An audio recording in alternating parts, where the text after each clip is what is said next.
Here in a quiet place, in a quiet place. Finally, a third movie. So we get to go in the future. Got some bad news for you, man. What the fuck? It's called Quiet Place Day 1. Stop it! Unless it's some kind of language I'm not familiar with and it actually says Dayoni. I would watch the Day Hey, it's a quiet place at Dayoni. Yeah. No, it's Day 1. Supposed to be Daytone, but the T has burnt out. Yeah. So, yeah, again, a prequel no one asked for is particularly interested in. We know how it ends. They kill basically everybody. Yeah. Like... Oh, yeah, I don't know. I don't know why. At least it looks... Yeah. I think this is just going to be an excuse to show, like, cities being actively destroyed. I think that's all this is. Don't we see enough of that in the news? Ah, how on topic. Let's roll that beautiful bean footage.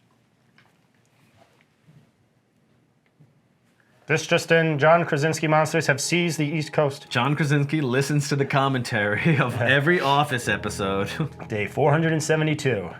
Right. Right.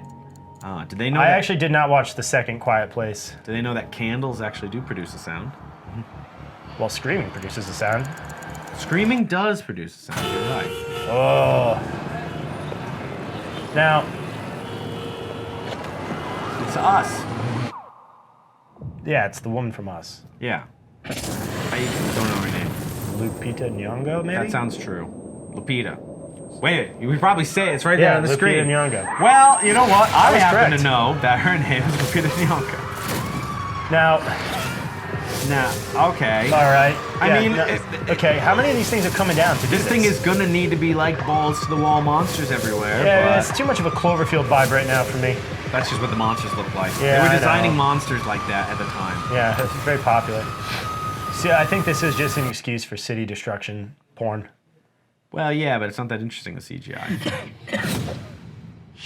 Oh, Jimin Hasu, the guy They from got Gladiator. everybody in this. They got all the trendy buzzworthy guys.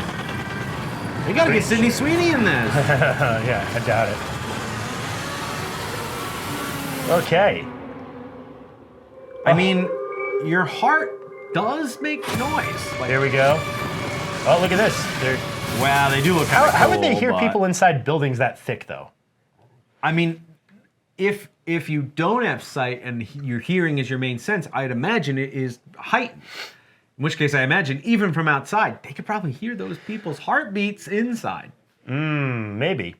I don't know. I'm not sure how sensitive the hearing on those things are, but you'd think Well, that's what I'm saying. There's constant background noise in the city. So even without like cars running and stuff like that, I feel like it'd be very difficult to find someone in the city. Oh, see, that's how they're going to combat them in this one. Actually, that's interesting. That's interesting, actually. Because unlike before, where they're trying to keep absolute silence, they should blanket it with noise. They should. Constant radios, constant running. And But if they they can't- do stuff like that will be cool. But I don't know if they're going to be allowed to because, again, Allowed it's to? a prequel.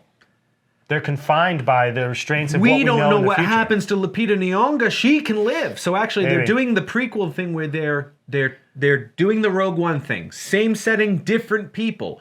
New things can happen to these people because we don't Maybe. know these people's fates. Different coast, maybe? I don't know. Yeah, because obviously there's other families that are going through the Quiet Place thing. My question is, right, so So I don't have a problem with this prequel. I wonder- as long as it's all different people.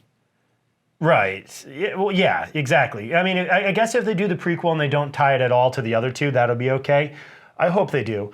Part of me wonders, though, like, what's going to make If they meet, no, I don't think they could though. That's too many difficult people to get in.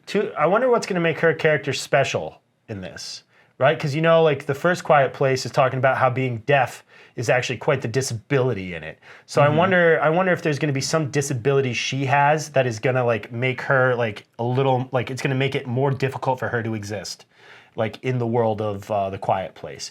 Because Tourette's would make it very difficult. That would make it difficult. Don't you wouldn't it? shush me, mother. But it's like, yeah, because I don't know. I just don't know. Breathing disorder. You know, she got, like, bronchitis, asthma or something? asthma, something like that. Yeah. Epilepsy. Yeah. I don't know. They don't give us a whole lot to go on in this one, so I'm not sure if really high flatulence. it's like maybe there's not. Maybe that's going to be an objective based thing, like just get out of the city. Well, I like the idea of that it's so early on that you use the blankets of sound to actually cover themselves. I mean, honestly, like cities are very loud even without cars. Yeah. So like I feel like I don't know. Well, I'll have to wait and see. I didn't. The RAS alone would probably keep them busy. Panhandling hobos. Because this doesn't have that catch-all crutch of the first one where it's a family, right? Ooh, families are crutches. Send your mail to. Well, for the narrative, we're invested instantly because we know they're a family and we watch them lose a child, right? Yes, very invested. So, well, I mean, as far as the investment goes, like that's your buy-in. Is this family's lost a child and now they're like hyper vigilant about this stuff, and it's like a very natural thing. It's helped by the fact that everybody knows.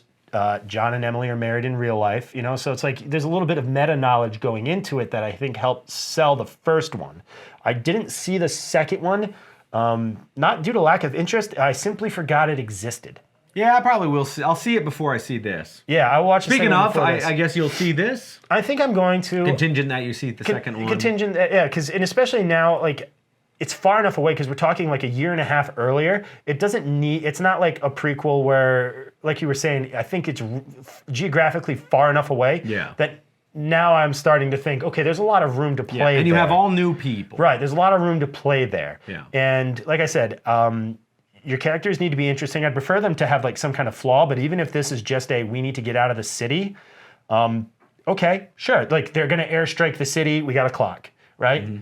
Seen it a million times. Simple enough monster movie. Airstrike. One of the guys will be they'll be like a military deserter or something like that. Like the checkpoint was overrun. I don't think this movie's going to be clever, is what I'm getting at. Well, we'll see. I mean, if it's serviceable monster fare, I'm kind of on board with it. To me, I think it's just slightly elevated monster fare in general. At least the first one I saw. I didn't mind the first one. I mean, like everybody makes a joke, like why didn't they just live near the waterfall? Then the creatures never would have heard them. It's like, well, you still got to go out in the fields and make food and stuff and transporting stuff. I don't know.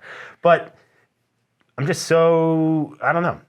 I just don't think it's going to be a very clever movie. I don't think there's going to be that much of an emotional buy-in. I think it's just going to be a race to get out of the city and there's going to be monsters. And if it is that sounds good. And if there is a race to get out of the city, they showed us the ending in the movie. The place gets airstriked. Airstruck. Airstruck. You've been airstruck.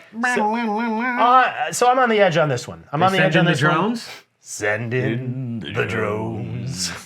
I will see it. Again, I want to see the second one. I'm not particularly invested in this franchise. I've only seen the first one once. Yeah, once. But I'll give them all a shot again, and maybe this will sell me on the whole franchise. Because maybe it's just that I like the situation, and I didn't really care for the family in the first. It still movie. feels a little too much like Cloverfield to me, to be honest. Like especially with the city environment, I feel very more like 10 Cloverfield Lane, I think. 10 Cloverfield Lane took place mostly in a bunker. In Cloverfield, they're running through the city trying to get to the evacuation point. Oh, yeah, you're right. Well, I'm saying this one does, but like the first one feels more like 10 Cloverfield. The first one felt like 10 Cloverfield Lane for sure. And then this now they have to go to space and do one in a space station. Well, that'd be easy because in space no one can hear you anything.